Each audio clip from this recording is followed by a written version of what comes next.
है ना। कथा सुनाते उधो कर्मन की गत न्यारी है।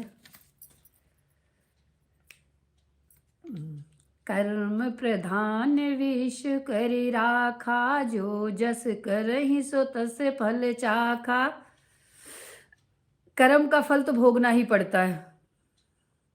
कर्म जैसे करोगे फल तो भोगना ही पड़ेगा, जरूर भोगना पड़ेगा कर्म का। एक थे राजा, बहुत अच्छे राजा थे, धार्मिक भी थे और प्रकर्मी थे, और सभी अपनी प्रजा के अच्छे से पालन करते थे। जैसे अपने कोई पुत्र का पालन करता है इस तरह से वो करते थे, अपने प्रजा की पालन करते थे। अब उनको थोड़ा तकलीफ था कि उनके कोई संतान नहीं था। संतान नहीं था मतलब ऐसे करते करते प्रजा की सेवा करते करते काफ़ी उनकी उम्र निकल गई, तो उनको लगा कि मेरे बाद मेरे राज्य का कौन देखभाल करेगा। राजा को भाई हाँ हाँ आ रहा है, जो सब लोग उकारी भरो सभी लोग रहे ना, वो बाद में हमें बताना कि क्या कैसे कथा का हुआ, इसलिए हम आपको सभी लोग सुनेंगे तभी पता चलेगा, जाइएगा मत आप लोग। तो राजा को चिंता हुई कि कौन हमारे राज का कौन देखेगा। तो इसके चिंता में राजा ने ब्राह्मण से, पूनम कुमारी का भी आ रहा है हाँ हाँ। तो राजा ने पंडितों से जानकारी लेने के लिए एक भाई बिचरवाने लगे, जैसे लोग बिचरवाते हैं कि हमें कौन सी परेशानी है, अपना वो सब दिखाते हैं, अंगूठी पहनना है, उपाय बताइए। तो जानकार विद्वान पंडित ढूंढने लगे, तो पंडित मिले उनको। पंडित ने सबने बताया कि आपको जो है संतान की प्राप्ति तभी होगी जब आप मंदिर का निर्माण करेंगे, मंदिर बनवाएंगे, और मंदिर बनवा के उसमें शिव परिवार का प्राण प्रतिष्ठा करा के उनकी पूजा करेंगे, तब आपका मतलब वंश तब आपके होगा। तो राजा ही थे भैया, उनको किस चीज़ की कमी थी, उन्होंने मंदिर बनवाना शुरू किया।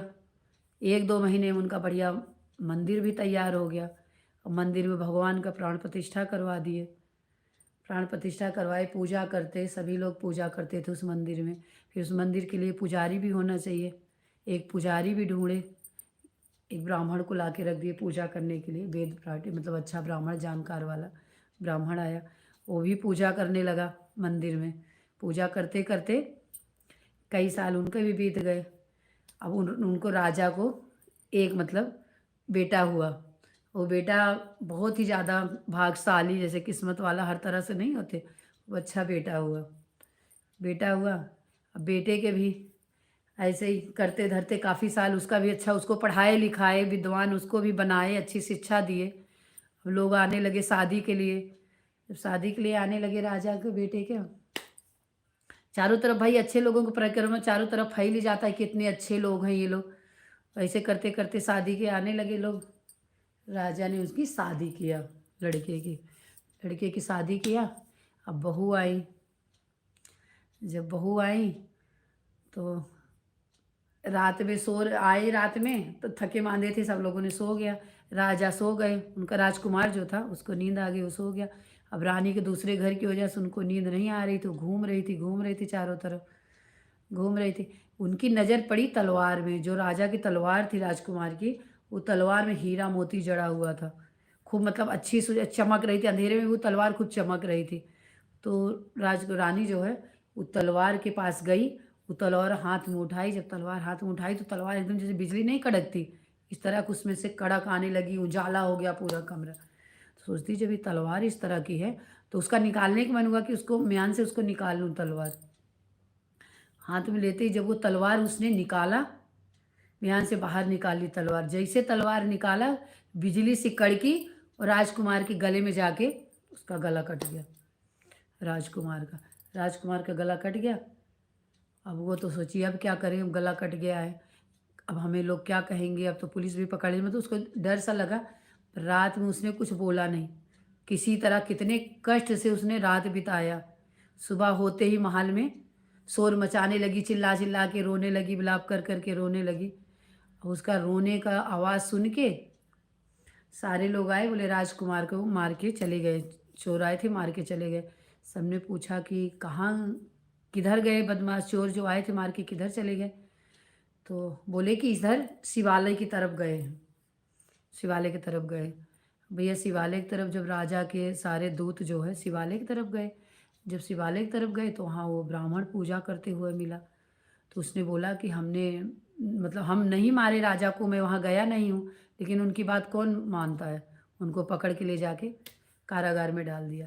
अब वो ब्राह्मण परेशान कि हमने तो कुछ किया नहीं और हमें जो ऐसे ही मिल रहा है परेशानी, हमें दंड ये जो दे रहे हैं गलत दे रहे हैं। उसको डाल दिए पकड़ के। अब अगले दिन जब राजा अपने गद्दी पे बैठे, जब राजा गद्दी में बैठे तो ब्राह्मण को ले आया गया, पुजारी को, जो पूजा करते थे शंकर जी का, उनको ले आए उसके सामने लेकर आए। तो राजा वो किया, राजा ने बोला कि मुझे पता है कि तुम ये काम नहीं किए हो, गलत है, लेकिन तुम्हारे सारा जो साबूत है जो वो है तुम पे ही जा रहा है, तो इससे मैं तुम्हें मृत्यु दंड तो नहीं दूंगा, क्योंकि सारा भाई साबूत के आधार पे ही लोग सजा देते हैं, कहीं भी जाओ जो साबूत मिलेगा उसी की तरफ होगा ये सब काम, कि उसी ने किया है। अब रानी के बताने के अनुसार, जैसे रानी ने बताया कि शिवालय में ही गया, तो अब राजा भी उसी पे वो हो गया, उसी पे अपना आदेश सुनाया कि आपके ही तरफ सारा ही जा रहा है, सारी जानकारी, सारा सत्य आप पे ही जा रहा है, शक और किसी पे नहीं। तो इसलिए उनको जो है दंड, बोले तुम्हें प्राण दंड नहीं दूंगा क्योंकि तुम पंडित हो, लेकिन ये करूँगा। उनका दोनों हाथ कटवा लिया, ब्राह्मण का दोनों हाथ कट गया। पुजारी को जो पूजा करते थे शंकर जी के मंदिर में, उनका हाथ कटवा दिए। जब उनका हाथ कटवा दिए तो बहुत मतलब दुखी हुए कि हमने ये दंड किया भी नहीं था, ये काम किया भी नहीं था, फिर भी मुझे दंड दिया, पापी राजा ने मुझे मतलब ऐसे ही ये दंड दे दिया। अब दुखी था, थोड़े दिन रहा, फिर उसका राज छोड़ दिया वो ब्राह्मण। राज छोड़ के कि अब इसके यहाँ का तो पानी भी पीना हुआ इस राजा का, दुष्ट राजा है जो मेरा बिना कसूर के ही मुझे इतना बड़ा सजा दे दिया, मेरा हाथ कटवा दिया। अब वो जो है राजा उस राज्य से निकल गए, बोले अब यहाँ मैं नहीं रहूँगा इसके घर पे, वहाँ से निकल गए। वहाँ से निकल के चलते चलते एक दूसरे राज्य में पहुँच गए, एक दूसरे राज्य में पहुँच गए। वहाँ जा उनके मन में यही रहता था कि मुझे किस कर्म का ये मुझे फल मिला है, दंड मिला है, मैंने तो ऐसे किया नहीं था, ये पाप तो हमने किया नहीं, लेकिन मुझे ये दंड मिला है, प्राप्त हुआ है किस उससे। वो दिन रात सोच में यही रहते थे। फिर एक दिन उन्होंने ऐसे मन में वो किया, घूमते घूमते उनको था कोई अच्छा ब्राह्मण मिल जाए जिससे मैं ये पूछ पाऊँ। तो दूसरे राज्य में जब गए तो वहाँ मतलब कुछ लोगों से पूछा तो उन्होंने बताया कि एक राजा है यहाँ बनारस में। बनारस में एक ब्राह्मण है, वो ब्राह्मण बहुत कुछ जानते हैं। बनारस में ब्राह्मण बहुत कुछ जानने वाले विद्वान ब्राह्मण हैं। उनका नाम है दयानंद। दयानंद हैं पंडित, वो बहुत ज़्यादा मतलब जानते हैं। तो वहाँ पे गए, उनके घर गए। जब उनके घर पहुँचे, वो ये पंडित जी जब उनके घर पहुँचे, हाथ तो उनका कटा ही था। जब उनके दरवाजे पहुँचे तो वहाँ बोलते हैं कि यहाँ दयानंद का घर यही है। तो दयानंद की पत्नी जो है वहीं पे उनको पूरा गाली देते हुए अपने पति को, पंडित को, बोले सबको ठग रहा है, अभी तुम्हें भी आके ठगेगा। बोले कहाँ है? बोले बाहर गया है किसी को ठगने। खूब मतलब उल्टा सीधा उनको बोल रही थी अपने पति को।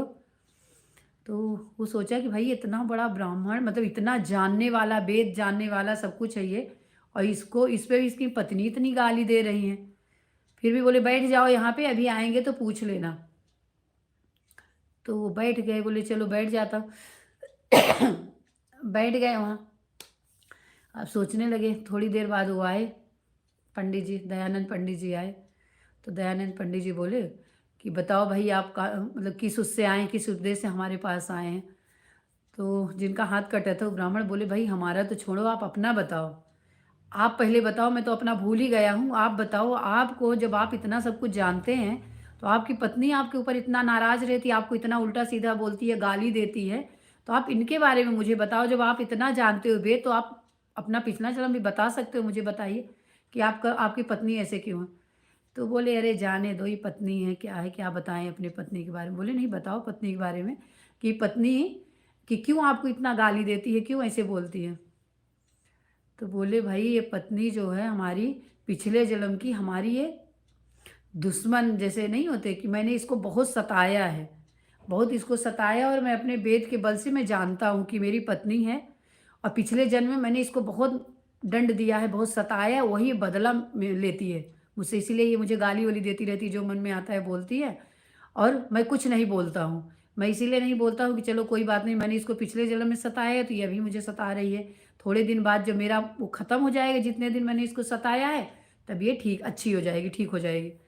तो इसलिए मैं इसको कुछ नहीं बोलता हूँ, कुछ भी ये करे।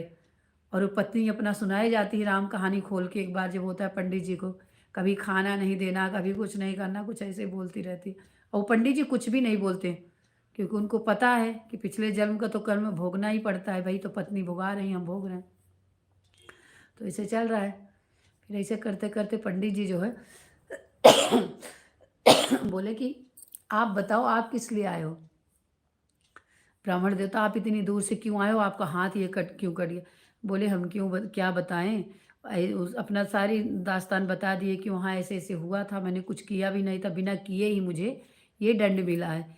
इसलिए मैं यही अपना जानने के लिए कोई अच्छा ब्राह्मण हो तो जो मुझे भी मेरा पिछला जन्म बता सके, मैं इसीलिए आया हूँ यहाँ पे। अच्छा, अभी उन्हीं की कहानी। हाँ, तो वो ब्राह्मण ने बताया, जिनकी मतलब पत्नी जो गाली देती थी, जो पत्नी गाली देती थी, तो बोले कि पिछले जन्म में मैं कौवा था, और ये जो है, जो मेरी पत्नी है वो गदही थी। गधा गधी नहीं जो होते बोलते, वो थी।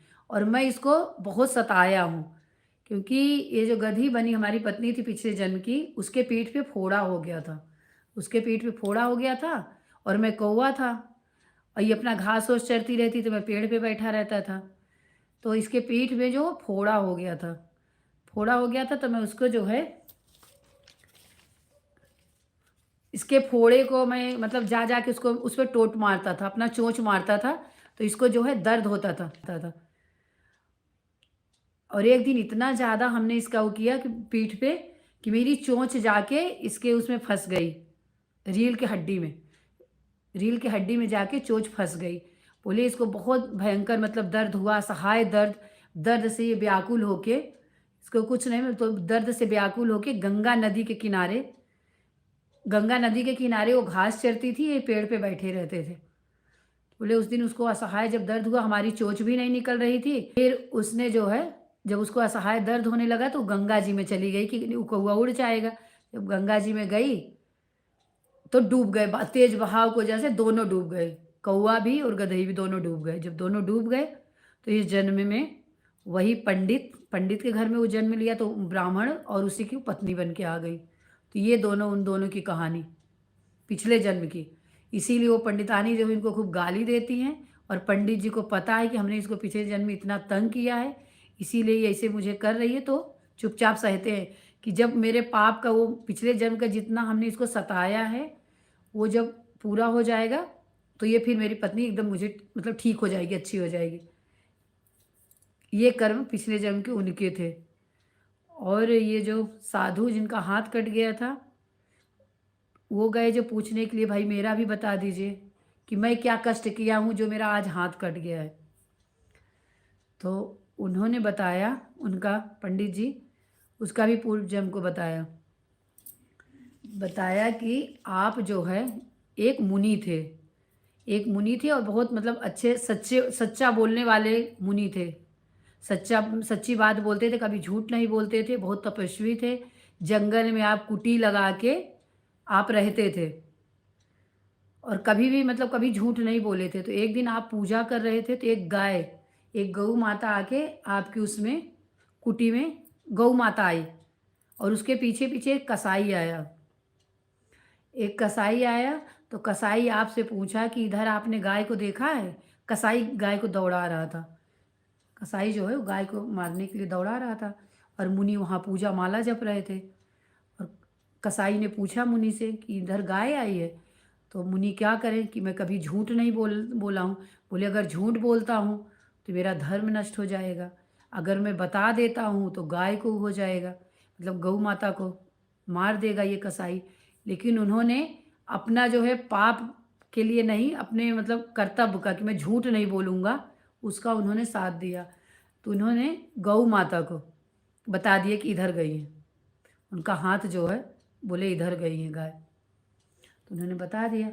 उनके इतना बोलते, गौ माता का इतना जैसे बोल दिया कि इधर गई हैं, कसाई उनके पीछे गया। उसके पीछे गया कसाई दौड़ के, दौड़ाया कितना भी, गाय दौड़ती हुए उधर कसाई को पता चला, दौड़ा लिया, दौड़ा के मारा, उनका गर्दन कट गया गौ माता का। गौ माता का गर्दन कट गया, तो वो सोच रहा था ले जाके इनको वो करेंगे, गाय का, गऊ का जैसे गर्दन कट गया, तो कसाई को गाय नहीं मिली, तुरंत शेर आ गया जंगल से दौड़ के। शेर आया, गाय को भी खा लिया और शिकारी को भी उसको कसाई को भी खा लिया, दोनों को खा लिया। जब दोनों को खा लिया, शिकार वो शेर,